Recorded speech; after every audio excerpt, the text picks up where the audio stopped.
Welcome back to Steve's World of Wonders.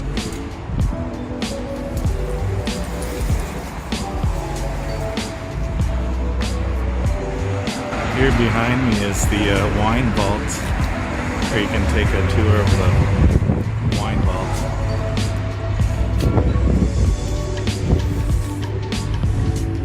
There's a mural here on the side of this ramp that leads up to this overpass up here of a train, a faded mural, which means I must be close to my destination of the Railway Museum.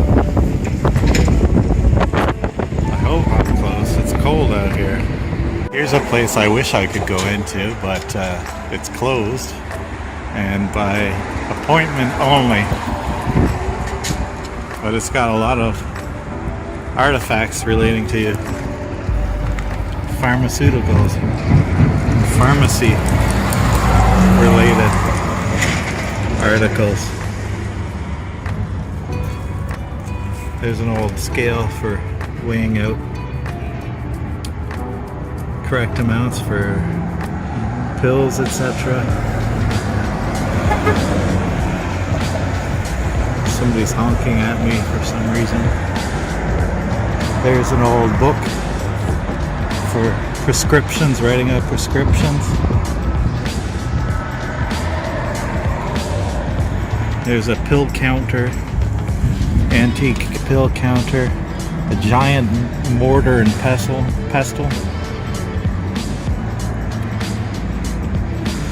An old druggist sign. Another scale. Old canister. Giant glass bottle. You can even get t-shirts here apparently. I wish it was open. Here's the other window.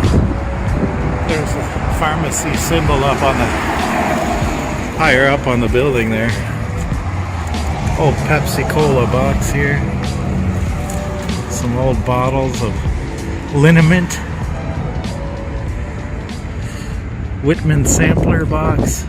Hair tonic. Some old boxes of cod liver oil. Peter O'Mara.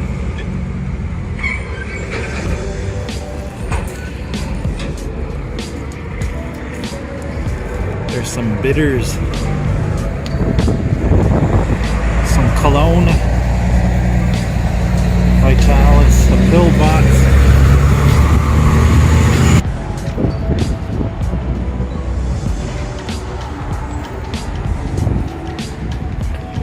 Apothecary Hall.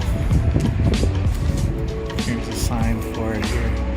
The Heritage Foundation of Newfoundland and Labrador, Apothecary Hall 1922. Designed by John E. Hoskins, a local architect, and built by the firm of M&E Kennedy for Peter O'Mara. It housed the Peter O'Mara drugstore from 1922 and is a good example of the type of drugstore found in St. John's in the late 19th and early 20th century. 1922.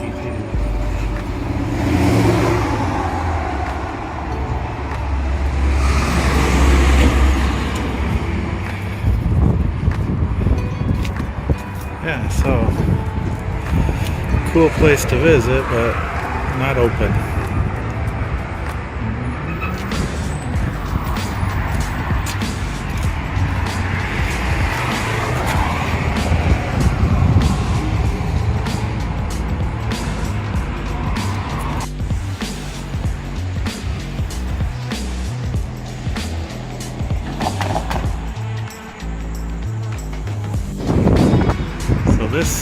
This up here, this is the Railway Coastal Museum that I'm headed to. Finally made it. Beautiful building. And a nice sign on there too. So I'll be heading in there.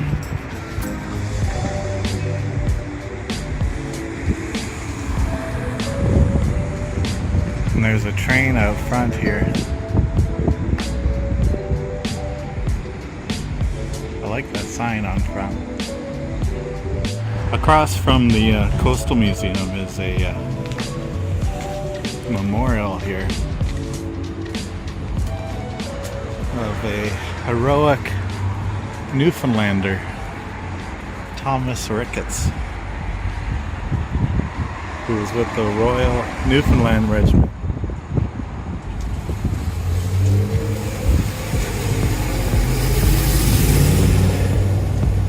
Born in Middle Arm, White Bay, Newfoundland, of parents John and Amelia Ricketts, Tommy, a young fisherman, enlisted in the Newfoundland Regiment by overstating his age. He was attached to the regiment's 1st Battalion, and in January 1917 sailed overseas to train in Scotland. He joined the regiment on the Western Front in July 1917. In November that year, in the battle near Cambrai, Belgium, he was wounded in the leg and sent to hospital in London, England. He rejoined his regiment in April 1918.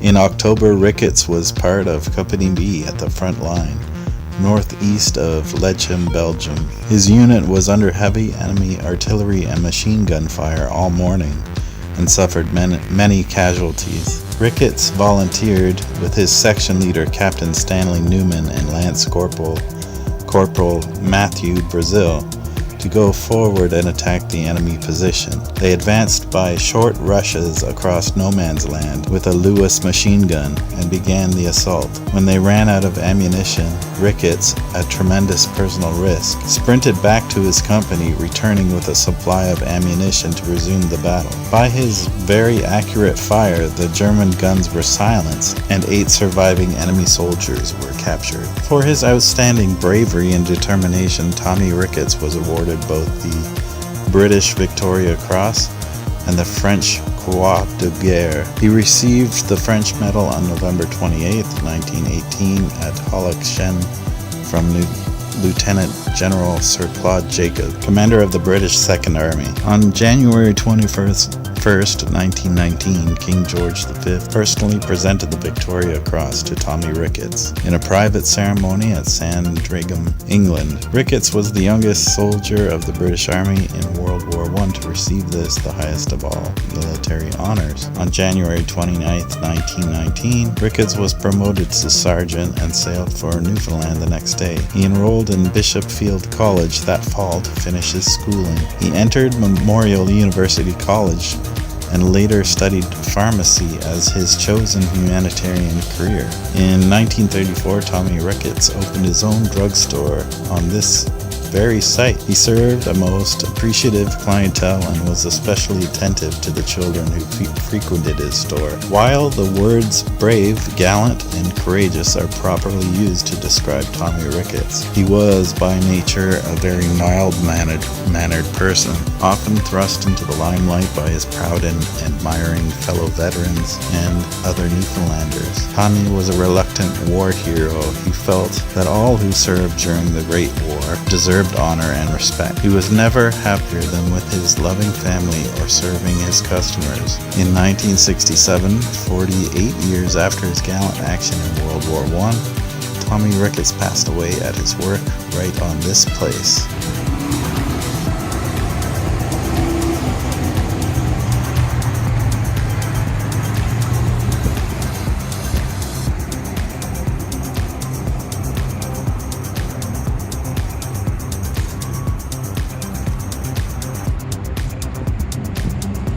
Alright, I'm going to cross the street and we'll see what's in this little kiosk over here, or I'm not sure what to call it.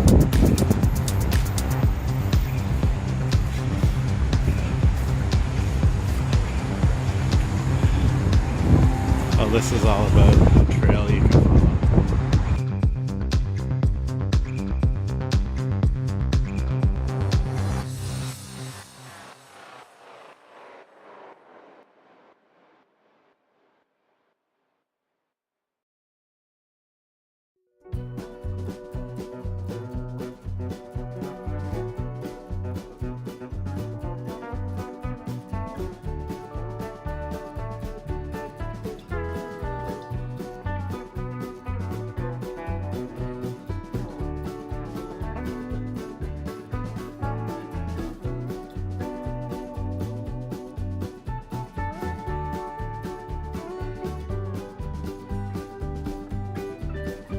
CN Railway. Let's have a look at the front.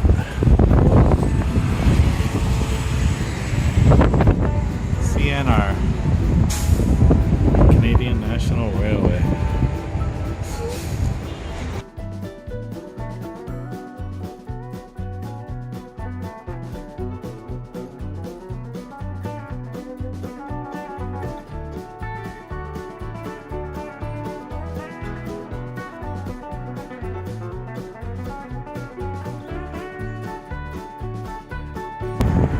This building is the former Newfoundland Railway headquarters. This remarkable building served as the headquarters and terminus of the Newfoundland railway system. Begun in 1881, the railway played a significant role in the development of the island. Its benefits were evident by the eve of World War I, as new interior towns were established to exploit rich timber and mineral resources. The railway line, achieved at a high cost to the colonial treasury, dominated Newfoundland politics for decades.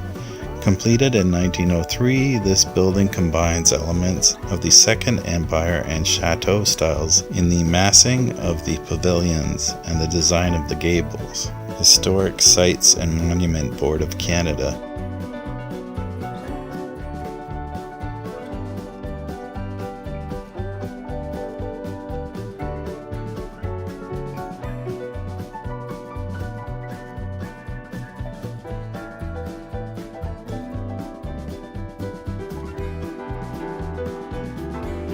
This is the Maid of Industry.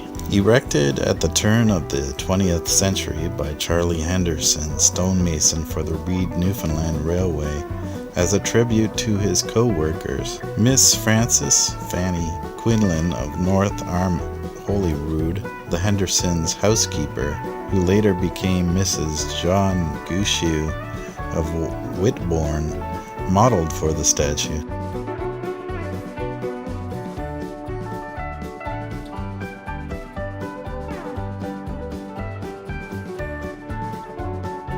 Museum open. Alright, let's check this place out.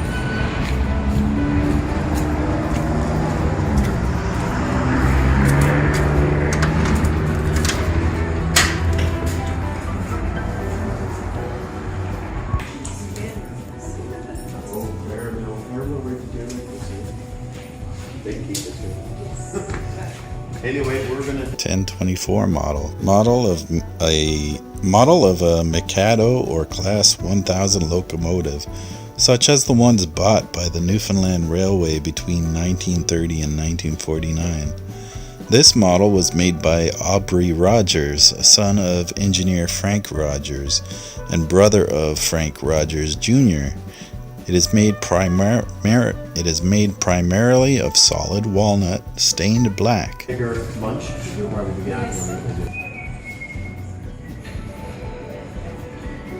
There's the conductor there.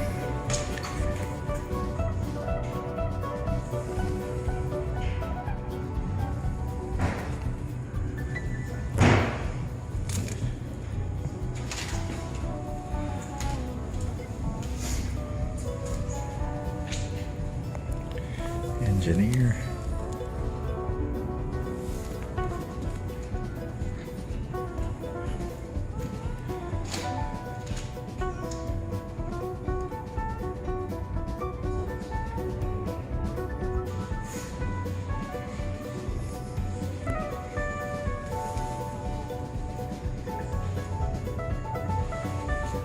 Here's the telegraph office.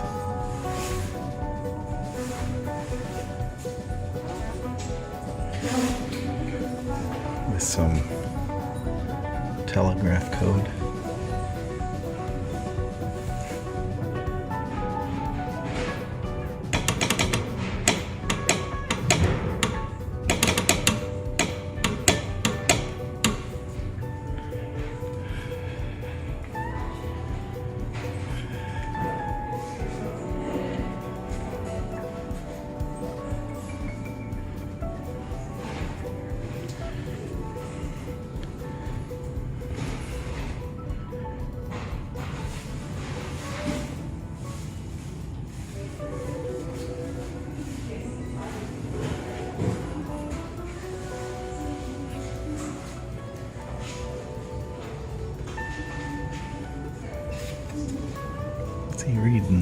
What's he reading?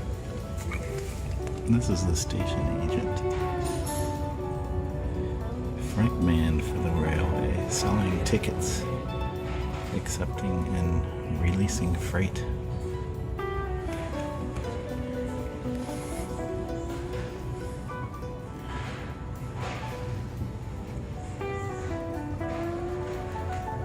First locomotives.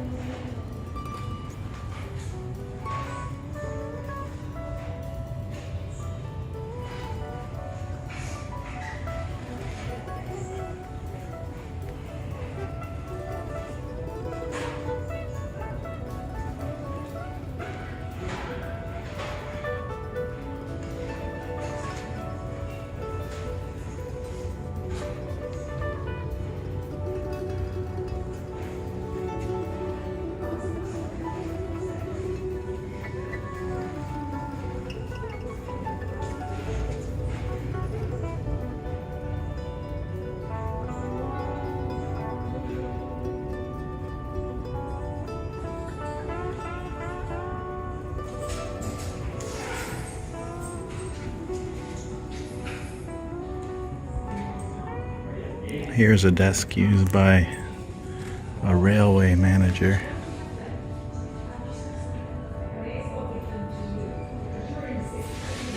From 1923 to 1949. There's a model of the building I'm in.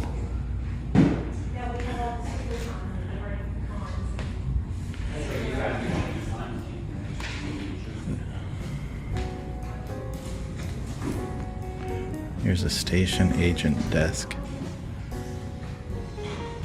Oak with inlaid leather.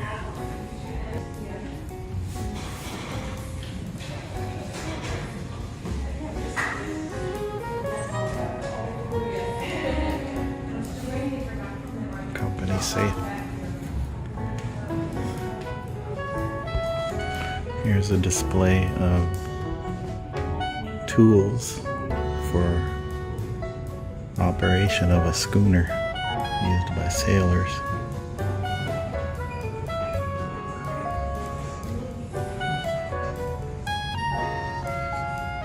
And navigational instruments.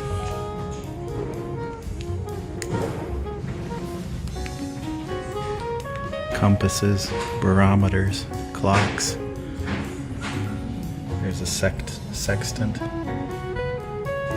Charts in behind. Binoculars.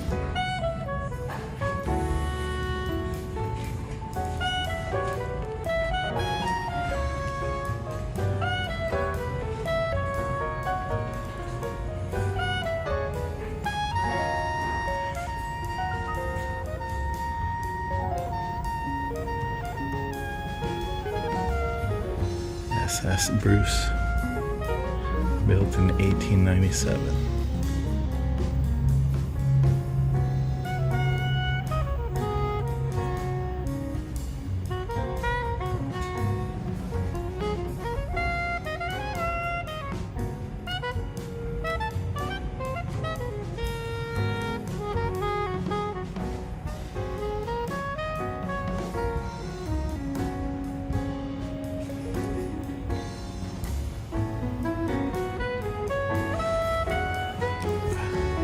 Hat here.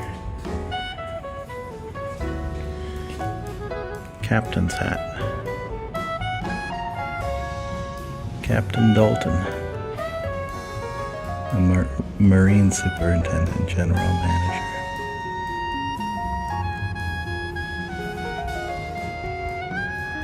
This mannequin, every time I turn a corner, scares me. I think it's a real person.